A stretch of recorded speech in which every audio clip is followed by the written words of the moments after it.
الصلاة خير من السلام علیکم ورحمۃ اللہ وبرکاتہ۔ پیارے دوستو، نیند انسان کے لیے اللہ تعالیٰ کی ایک عظیم نعمت ہے۔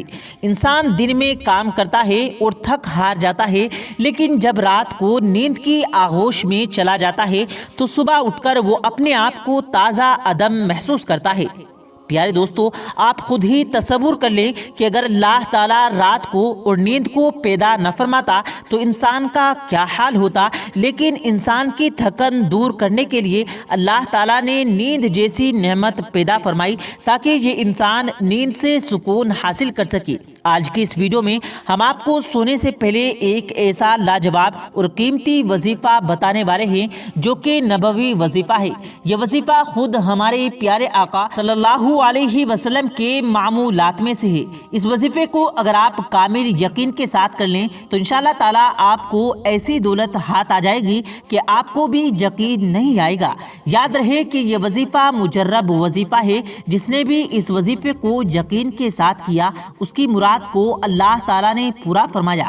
اس وظیفے سے متعلق ایک سچا واقعہ آپ کو سنائیں گے۔ یہ وظیفہ قرآنی وظیفہ ہے۔ یہ وظیفہ کن صورتوں کا ہے اور اس وظیفے کو آپ نے کیسے کرنا ہے، اس حوالے سے مکمل تفصیلات جاننے کے لیے ویڈیو کو آخر تک ضرور دیکھیے گا۔ اور اس سے پہلے اگر آپ نے ہمارے اس یوٹیوب چینل کو سبسکرائب نہیں کیا تو ہمارے یوٹیوب چینل کو سبسکرائب کر کے بیل آئیکن ضرور دبا دیں تاکہ اسی طرح کی روز کی ویڈیو آپ کی خدمت میں لاتے رہیں۔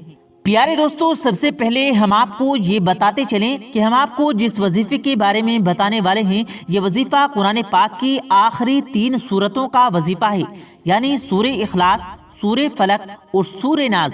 اس سے پہلے کہ ہم آپ کو یہ بتائیں کہ آپ نے ان سورتوں کا وظیفہ کیسے کرنا ہے، آپ کو ان سورتوں کے فضائل کے بارے میں چند روایات بتاتے ہیں۔ سیدنا عقبہ بن عامر رضی اللہ تعالیٰ عنہ سے روایت ہے، کہتے ہیں کہ میری ملاقات رسول کریم صلی اللہ علیہ وسلم سے ہوئی تو آپ نے مجھ سے فرمایا، اے عقبہ بن عامر، آپ نے اپنی زبان پر قابو رکھو، اپنے گناہ پر آنسو بہاؤ اور اپنے گھر کو لازم پکڑو، یعنی بلا ضرورت کہیں نہ نکلو۔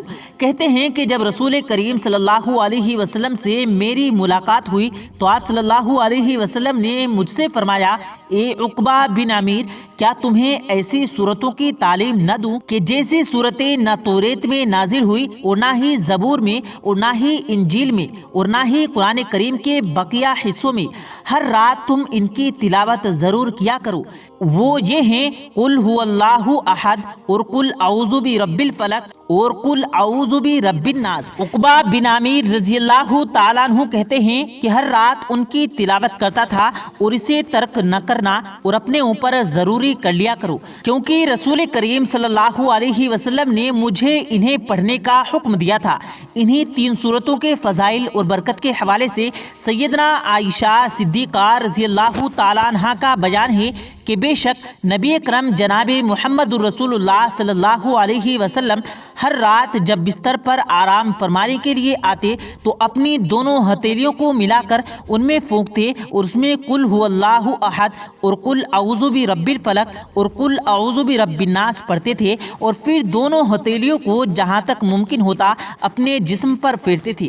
اس طرح کہ پہلے سر اور چہرے پر ہاتھ پھیرتے تھے اور پھر سامنے کے بدن پر، اور یہ عمل آپ صلی اللہ علیہ وسلم 3 دفعہ کرتے تھے۔ ایک دوسری روایت میں سیدنا عائشہ صدیقہ رضی اللہ تعالی عنہا ہی کا بیان ہے کہ جب رسول کریم صلی اللہ علیہ وسلم کی طبیعت ناساز ہوتی تو آپ صلی اللہ علیہ وسلم قل هو اللہ احد اور مائی وزتین پڑھ کر پھونک لیتے تھے۔ جب آپ صلی اللہ علیہ وسلم کی تکلیف بڑھتی تو میں آپ صلی اللہ علیہ وسلم سے یہ صورتیں پڑھتی اور آپ کا اپنا ہاتھ اس کی برکت کی امید سے جس میں اتھر پر پھیرتی۔ ایک دوسری روایت میں سیدنا ابو سعید خدری رضی اللہ تعالیٰ عنہ کہتے ہیں کہ رسول کریم صلی اللہ علیہ وسلم جنوں اور انسانوں کی نظر بد سے پناہ مانگا کرتے تھے، اور جب معاذتین کا نزول ہوا تو آپ نے انہیں لے لیا اور ان کے سوا باقی سب کو چھوڑ دیا۔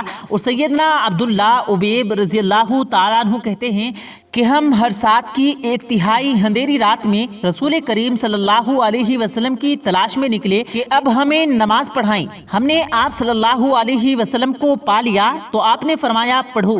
میں نے کچھ نہیں پڑھا، پھر آپ نے فرمایا پڑھو۔ میں نے کچھ نہیں پڑھا، آپ صلی اللہ علیہ وسلم نے فرمایا پڑھو۔ میں نے عرض کیا کہ کیا پڑھوں؟ آپ صلی اللہ علیہ وسلم نے فرمایا تم صبح شام 3 مرتبہ قل هو اللہ احد اور ماں وستین پڑھ لیا کرو، یہ تمہیں ہر چیز کے لیے کافی ہو جائے گا۔ پیارے دوستو، آپ خود ہی سوچ لیں، جس کو قرآن پاک کی صورتیں کافی ہو جائیں اس شخص کو اور کسی چیز کی ضرورت باقی نہیں رہے گی۔ پیارے دوستو، آپ نے ان تینوں صورتوں کے فضائل و برکات کے بارے میں آپ نے ملاحظہ فرما لیا کہ ان صورتوں کی کتنی برکات ہیں۔ چلیے آپ کو بتاتے ہیں کہ آپ نے ان تینوں صورتوں کا وظیفہ کیسے کرنا ہے۔ یاد رہے کہ آپ ان تینوں صورتوں کو سونے سے پہلے یعنی سورہ اخلاص، سورہ فلق اور سورہ ناس کو 3 مرتبہ پڑھنا ہے، اور تینوں صورتوں کو آپ نے اپنے ہاتھوں کی ہتھیلیوں پر پھونک کر اپنے جسم پر پھیر لینا ہے، اور پھر اللہ تعالیٰ سے دعا کرتے کرتے سو جانا ہے۔ اس عمل سے پہلے اور بعد میں آپ نے 3 دفعہ درود پاک لازمی پڑھنا ہے۔ اس عمل کو مکمل کرنے کے بعد آپ نے اللہ تعالیٰ سے دولت کا سوال کرنا ہے، اللہ پاک کے سامنے اپنی حاجت رکھنی ہے۔ انشاءاللہ اس عمل کی برکت سے آپ کی دعا قبول ہوگی، اور جس بھی حاجت کے لیے آپ دعا مانگو گے آپ کی حاجت پوری ہوگی۔ رات کو پورے یقین کے ساتھ مانگے تو صبح روشنی ہونے سے پہلے آپ کو وہ مل جائے گا جس کا آپ اللہ سے سوال کریں گے۔ خود بھی اس وظیفے کو اپنا معمول بنا لیں اور اس وظیفے کو زیادہ سے زیادہ شیئر کریں۔ اس عمل کے حوالے سے ہماری ایک بہن بتاتی ہیں، ان کے شوہر ایک تمغے میں کام کرتے تھے، ان کی لائف بڑی ہی آزمودہ تھی۔ اچانک کمپنی والوں نے کچھ ملازمین کو فارغ کرنے کا نوٹس کر دیا جس میں ان کے شوہر کا نام بھی تھا۔ کہتے ہیں کہ گھر کے تمام لوگ سخت پریشان تھے کہ اب کیا بنے گا۔ اسی پریشانی میں مجھے میری ایک دوست نے اس وظیفے کے بارے میں بتایا کہ میں نے یہ وظیفہ شروع کر لیا، اور اس وظیفے کو نہ کہ میں نے بلکہ گھر کے تمام افراد نے بھی شروع کیا، تو اس کی برکت سے میرے شوہر کی نوکری بچ گئی، بلکہ کمپنی نے میرے شوہر کی پروموشن بھی کر دی۔ پیارے دوستو، یہ اللہ تعالیٰ کے کلام کی طاقت، جب بندہ اللہ سے یقین سے اس کے کلام کے ساتھ مانگتا ہے تو اللہ تعالیٰ اپنے بندوں کو مایوس نہیں فرماتا۔ پیارے دوستو، آخر میں آپ کو ان صورتوں کی وہ فضائل و برکات بتاتے چلیں جو احادیث میں بیان ہوئے ہیں۔ یہ دونوں صورتیں انتہائی بلیغ و بے مثال ہیں۔ ماں وستین اور سورہ اخلاص جیسی صورتوں توریت، زبور اور انجیل کیا قرآن کریم میں بھی نہیں ہیں۔ سونے سے پہلے انہیں اور سورہ اخلاص کو 3 مرتبہ پڑھ کر ہاتھ میں پھونکنا اور ہاتھ کو چہرے اور پورے بدن پر ملنا مشکور ہے۔ صبح شام انہیں 3 بار پڑھنا ہر چیز کے لیے کافی ہونے کا ذریعہ ہے۔ انہیں مریض و بیمار پر پڑھ کر دم کرنا مشکور ہے۔ جنوں اور انسانوں کی نظر بد سے بچنے کے لیے یہ صورت اللہ سے پناہ مانگنے کا عمدہ ذریعہ ہے۔ ہر نماز کے بعد ان کو پڑھنا مذکور ہے، جیسا کہ نبی کریم صلی اللہ علیہ وسلم نے سیدنا عقبہ بن عامر رضی اللہ تعالیٰ عنہ کو اس کا حکم دیا تھا۔ اسی طرح نمازوں میں بھی انہیں پڑھنا مسنون ہے، حتیٰ کہ نماز فجر میں آپ نے اس کی تلاوت فرمائی ہے، جیسا کہ عقبہ رضی اللہ تعالیٰ عنہ کی دیگر روایتوں سے اس کی صلاحت موجود ہے۔ پناہ مانگنے کے لیے سب سے افضل کلمات ہیں۔ یہ بچھو وغیرہ کے ڈسنے پر اس کے ذریعے دم کرنا شفا یابی کا ذریعہ ہے۔